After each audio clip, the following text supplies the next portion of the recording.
میں نے اپنے دونوں بیٹوں کو 13 سال کی عمر میں کام پر لگا دیا تھا۔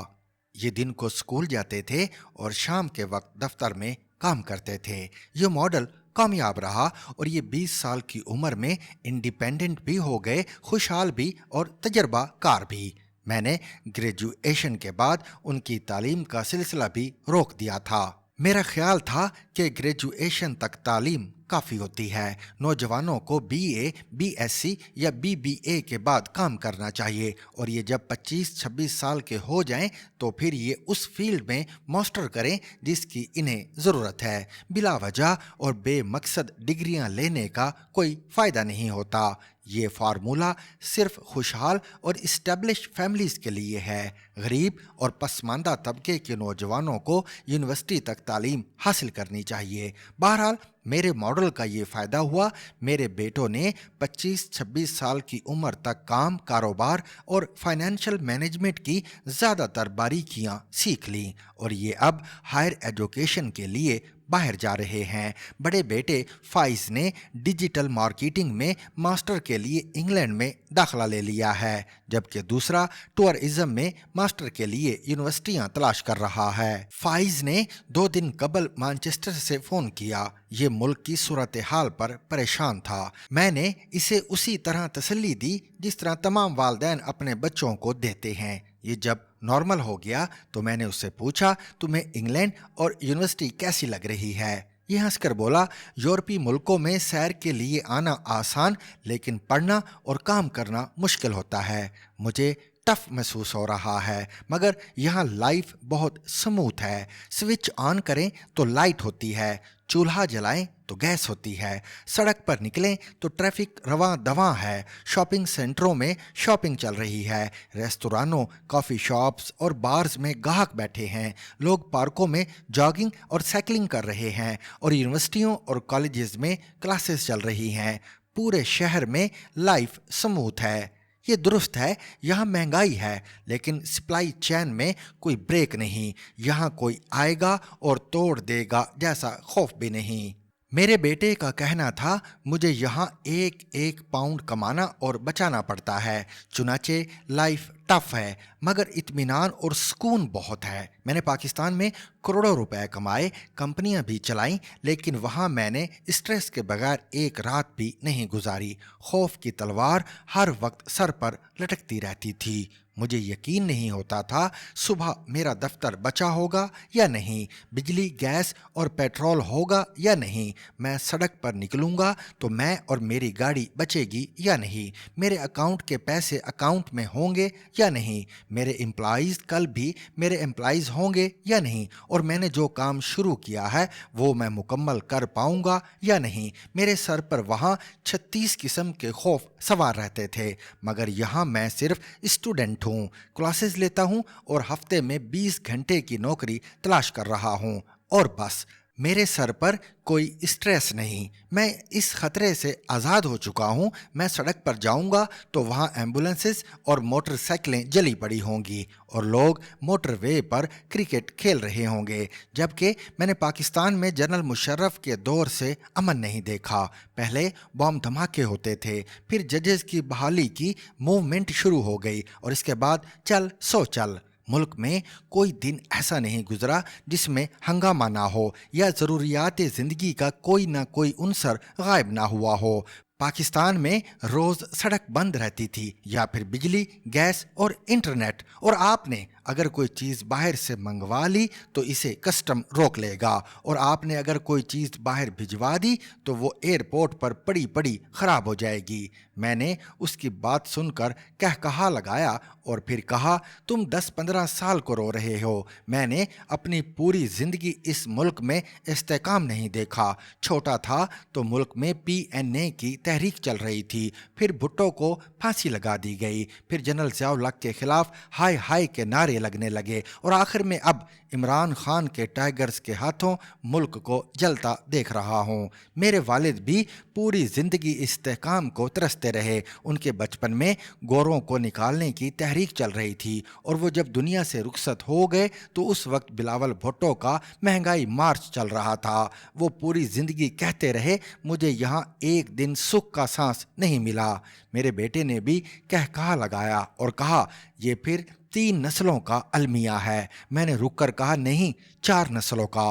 میرے دادا کے زمانے میں پہلی اور دوسری عالمی جنگ چل رہی تھی اور انگریز لوگوں کو پکڑ پکڑ کر زبردستی فوج میں بھرتی کر رہے تھے اور دادا جان بچانے کے لیے جنگلوں میں دوڑتے بھاگتے پھر رہے تھے۔ اور اب اگر ہماری 5ویں نسل پیدا ہو گئی تو یہ بیچاری بھی ایسے ہی حالات دیکھے گی، اس کی آنکھ بھی اوئے چورو کی آواز سے کھلے گی۔ میرا بیٹا ہنسا اور ہماری گفتگو ختم ہو گئی۔ کل میرے ایک سینئر دوست میرے پاس تشریف لائے۔ یہ 84 سال کے ہیں اور یہ بیٹے سے تازہ ملاقات کر کے کینیڈا سے واپس آئے ہیں۔ یہ وہاں 4 ماہ رہے۔ انہوں نے کینیڈا کے بارے میں 2 آبزرویشن دی۔ ان کا کہنا تھا میں کینیڈا جا کر حیران رہ گیا۔ میں بار بار اپنے آپ سے پوچھتا تھا کیا ملک ایسے بھی ہوتے ہیں؟ ہر طرف صفائی، نظم و ضبط، ہریالی، پانی اور عزت۔ مجھے شروع میں محسوس ہوتا تھا میں جنت میں آ گیا ہوں، لیکن پھر میں 3 ماہ میں بور ہو گیا اور واپس آ گیا۔ میں نے بوریت کی وجہ پوچھی تو انہوں نے اپنی دوسری آبزرویشن بھی میرے ساتھ شیئر کر دی۔ ان کا کہنا تھا کینیڈا میں کوئی چیلنج نہیں تھا، بجلی، گیس اور پیٹرول بر وقت ملتا رہتا تھا، ٹونٹی کا پانی پیا جا سکتا تھا، سڑکیں ہر وقت کھلی تھیں، دودھ، مچھلی، چائے کی پتی اور گوشت ہر چیز خالص اور تازہ تھی، ہسپتالوں میں بھی رش نہیں ہوتا تھا اور دوائیں بھی فری مل جاتی تھیں اور پولیس کو دیکھ کر دل بھی نہیں گھبراتا تھا۔ جبکہ میں 84 سال یہ چیلنج بھگتتا رہا، مجھے سٹریس اور ٹینشن کی عادت پڑ گئی تھی، چنانچہ میں بور ہو گیا اور واپس آ گیا۔ اور اللہ تعالیٰ کا لاکھ لاکھ کرم ہے، میں جو ہی ایئرپورٹ پر اترا باہر عمران خان کے ٹائیگر ڈنڈے لے کر کھڑے تھے۔ میں ٹھیک ٹھاک ذلیل ہو کر ایئرپورٹ سے گھر پہنچا، یوں میری تسلی ہو گئی۔ میں یہ سن کر ہنس پڑا اور وہ بھی میرے ساتھ ہنستے چلے گئے۔ ہنستے ہنستے ہماری آنکھوں میں آنسو آ گئے اور ہم دیر تک وہ آنسو پہنچتے رہے اور ایک دوسرے سے پوچھتے رہے ہم کہیں رو تو نہیں رہے، اور ہم پھر اس نتیجے پر پہنچے کھوتے روتے نہیں ہیں اور ہم کھوتے ہیں، لہٰذا ہمارے پاس اپنی تکلیفوں کو انجوائے کرنے کے علاوہ کوئی آپشن نہیں۔ میں نہیں جانتا اس ملک کا کیا بنے گا، تاہم میں اتنا جانتا ہوں جو قوم ایک لیڈر کی گرفتاری پر وہ ٹینکر جلا دے جس سے اسی قوم کے درختوں اور پودوں کو پانی دیا جاتا ہو، جو ایدھی ایمبولینس روک کر مریض اور ڈرائیور کو نیچے اتارے اور اسے آگ لگا دے اور مریض فٹ پاتھ پر مر جائے اور وہ خاتون جس نے اپنی حج کی رقم سے ایمبولینس خرید کر ایدھی فاؤنڈیشن کو دی تھی وہ یہ منظر دیکھ کر فوت ہو جائے، جس میں 10-12 نوجوان موٹر سائیکلوں پر آئیں، سڑک بلاک کریں، موٹر سائیکل پر سوار مرد، عورت اور بچے کو اتاریں اور موٹر سائیکل کو آگ لگا دیں، اور موٹر سائیکل کا مالک اپنی جلتی موٹر سائیکل کے ساتھ بیٹھ کر روتا رہے، جس میں 150 پولیس اہلکاروں کو اس جرم میں ڈنڈوں، پتھروں اور اینٹوں سے کچل دیا جائے کہ وہ ہجوم سے عام لوگوں کی پراپرٹی بچا رہے تھے، جس میں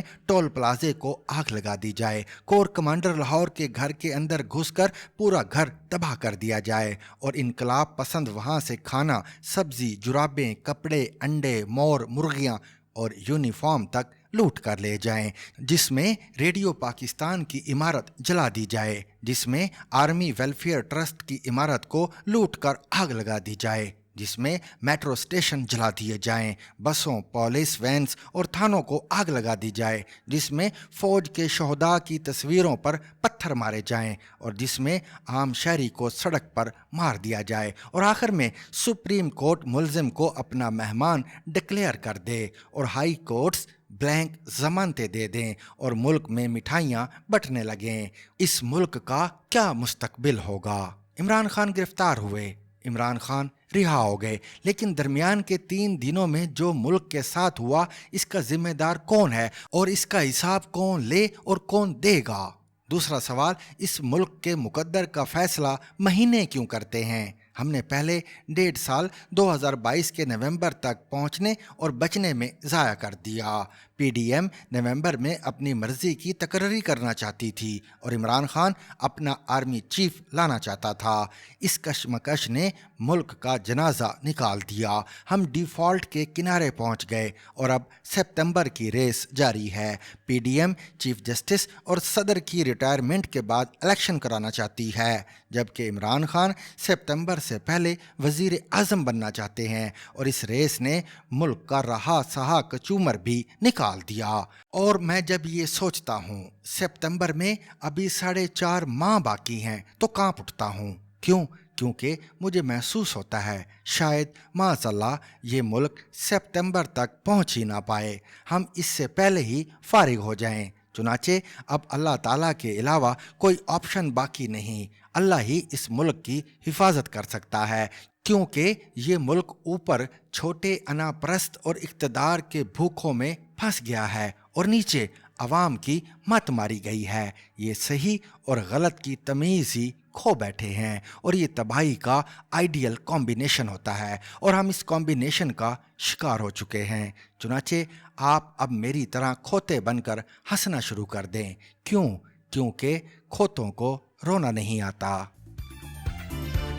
For more Urdu and English columns with audio, please subscribe our YouTube channel or like our Facebook page. Zigzag News. We make it special.